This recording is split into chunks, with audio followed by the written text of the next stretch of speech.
दोस्तों आज आईपीएल 2023 का 11वां मैच राजस्थान रॉयल्स और दिल्ली कैपिटल्स के बीच गुवाहाटी के वर्षापारा स्टेडियम में खेला गया। आज दिल्ली के कप्तान डेविड वार्नर ने टॉस जीतकर पहले गेंदबाजी करने का फैसला किया था, जो पूरी तरह से गलत साबित हुआ था। जहां दोस्तों डेविड वार्नर को यह नहीं पता था कि उनके टॉस जीतकर पहले गेंदबाजी करने के फैसले को राजस्थान की टीम शुरुआत के पहले ओवर में ही गलत साबित कर देगी।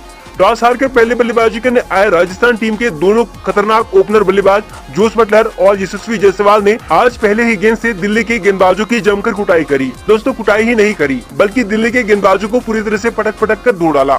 दोस्तों आपको बता दें दिल्ली की टीम की तरफ से पहला ओवर खलील अहमद करने आए, लेकिन राजस्थान के ओपनर बल्लेबाज यशस्वी जायसवाल ने उनके पहले ही ओवर को पूरी तरह से बर्बाद करके रख दिया। जहां खलील अहमद के पहले ही ओवर में यशस्वी जायसवाल ने दनादन 5 चौके जड़ दिए और दिल्ली की टीम को पूरी तरह से दहशत में डाल दिया और खलील अहमद की गेंदबाजी की पूरी तरह से धज्जा उड़ाकर पहले ही ओवर में 20 रन कूट दिए। दोस्तों राजस्थान की खतरनाक बल्लेबाजी की तो यह सिर्फ शुरुआत थी। दूसरे ओवर करने आए दिल्ली टीम के सबसे खतरनाक गेंदबाज एनरिक नॉर्थजे के दूसरे ओवर में जोस बटलर ने भी अपने हाथ खोलते हुए उनके भी गेंदों की जमकर कुटाई करी और इस ओवर से जोस बटलर ने 3 चौके कूटकर 12 रन बटोर लिए और राजस्थान की टीम ने सिर्फ 2 ओवर में 32 रन कूट दिए थे। दोस्तों इससे आप अंदाजा लगा सकते हैं कि ये दोनों ही बल्लेबाजों ने दिल्ली की गेंदबाजों की कितनी बेरहम तरीके से पिटाई करी। दोस्तों 2 ओवर में इन दोनों ही बल्लेबाजों ने एक भी सिंगल रन नहीं लिया था।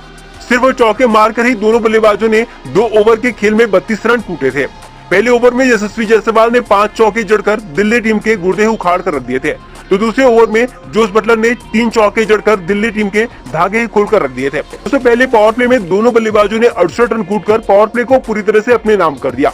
दिल्ली की टीम 1 विकेट के लिए तरस रही थी। कोई भी गेंदबाज इन दोनों की जोड़ी को तोड़ नहीं पा रहा था, बल्कि इनके सामने गेंदबाजी करके सिर्फ पिटाई ही खा रहा था। दोस्तों पावर प्ले तक इन दोनों ही बल्लेबाजों ने कुल 14 चौके जड़ चुके थे। आईपीएल के इतिहास में ऐसी पहली बार हुआ था। वही दोस्तों आज पहली बार हुआ था कि बटलर के रहते हुए कोई दूसरा बल्लेबाज उनसे ज्यादा तूफानी बल्लेबाजी कर रहा था। जी हाँ, आज बटलर का बल्ला तो आग उगल रहा था, लेकिन उनका साथ देने आए यशस्वी जायसवाल तूफान की तरह बल्लेबाजी कर रहे थे।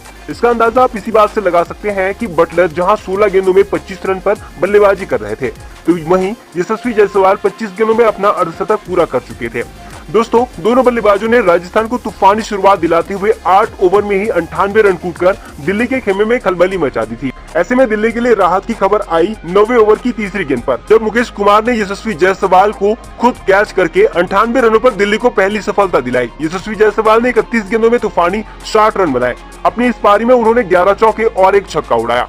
दोस्तों पहला विकेट गिरने के बाद दिल्ली को दूसरे विकेट के लिए ज्यादा इंतजार नहीं करना पड़ा।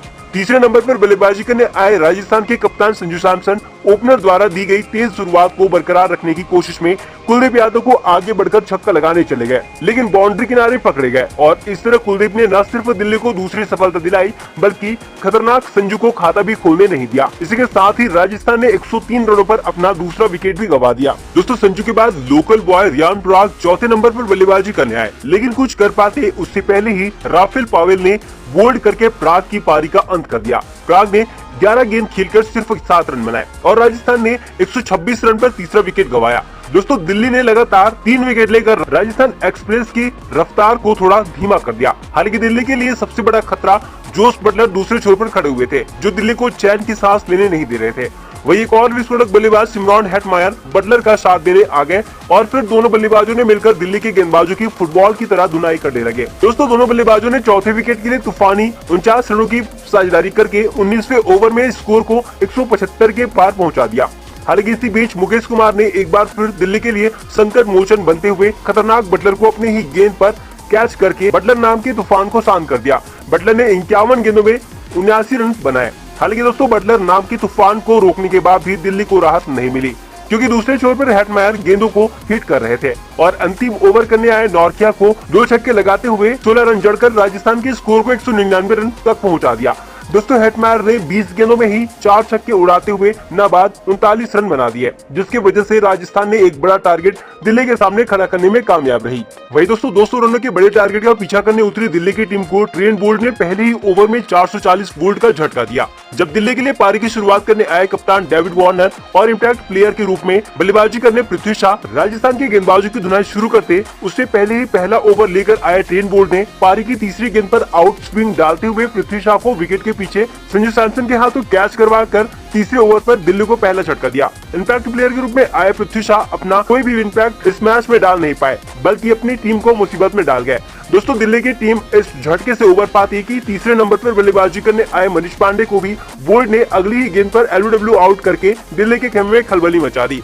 पांडे जी भी अपना खाता खोल नहीं पाए। दोस्तों, दिल्ली की टीम अपने रनों का खाता भी खोल नहीं पाई थी और उसके 2 विकेट गिर गए थे। बोल्ट ने लगातार 2 गेंदों में 2 झटके देकर सनसनी मचा दी। अब दोस्तों, यहाँ से दिल्ली की मुसीबत बढ़ चुकी थी। पहले ओवर में एक भी रन नहीं आए थे। वही दूसरा ओवर लेकर आए संदीप शर्मा ने भी शानदार शुरुआत करी। उन्होंने वार्नर और रायली रूसो को 4 गेंदों में एक भी रन नहीं दिया। मतलब आप समझ सकते हैं, 200 के बड़े टारगेट का पीछा करते हुए 10 गेंद में टीम का खाता नहीं खुला था। ऐसे में दबाव में 5वीं गेंद पर कप्तान वार्नर ने चौका मारकर अपना और अपनी टीम का खाता खोला। दोस्तों, इस चौके की मदद से दिल्ली ने 2 ओवर में सिर्फ 5 रन बनाए थे। मतलब राजस्थान की टीम अपनी पूरी पकड़ शुरुआत में ही इस मैच में बना चुकी थी। हालांकि वार्नर और साउथ अफ्रीकी बल्लेबाज रायल रूसो दिल्ली के लड़खड़ाती पारी को संभालने की कोशिश कर रहे थे। दोनों बल्लेबाजों ने 36 रन जोड़कर दिल्ली को पावर प्ले में पटरी पर लाने की पूरी कोशिश की, लेकिन कप्तान संजू दिल्ली को कोई मौका नहीं देना चाहती थी कि वो दोबारा आंख उठा सके। इसलिए संजू ने पावर प्ले के अंतिम ओवर में स्पिनर रविचंद्रन अश्विन को लेकर आ गए और अश्विन ने चौथी गेंद पर रायलो रूसो को अपने जाल में फंसा लिया। रूसो रिवर्स स्वीप करने गए, लेकिन यशस्वी जायसवाल ने एक शानदार कैच पकड़कर रूसो की पारी को समाप्त कर दिया और दिल्ली को अश्विन ने 36 रनों पर तीसरा झटका दिया। दोस्तों, पावर प्ले में ही 3 विकेट लेकर राजस्थान ने दिल्ली का पूरी तरह से कमर तोड़ दिया था। ऐसे में अब यहाँ से दिल्ली को कोई चमत्कार ही मैच जिता सकता था। ऐसे में दिल्ली के लिए चमत्कार करने की कोशिश करी कप्तान डेविड वार्नर और ललित यादव ने। दोस्तों, दोनों बल्लेबाजों ने राजस्थान की गेंदबाजी की धुनाई करते हुए 64 रनों की तूफानी साझेदारी करके दिल्ली के स्कोर को 100 के पार पहुंचा दिया। अब दोस्तों, यहाँ से लग रहा था मैच किसी की तरफ भी जा सकता है, लेकिन तभी बोल्ट ने 13वें ओवर में ललित यादव को बोल्ड करके दिल्ली की उम्मीदों को बड़ा झटका दिया। यादव ने 24 गेंदों में 38 रनों की शानदार पारी खेली, लेकिन अपनी टीम को मैच जिता नहीं सके। वहीं उनके आउट होते ही दिल्ली की जीत की उम्मीद भी खत्म हो गई। वार्नर बल्लेबाजी कर रहे थे, लेकिन काफी धीमा। दिल्ली को 30 गेंदों में 90 रन बनाने थे, जो काफी मुश्किल था।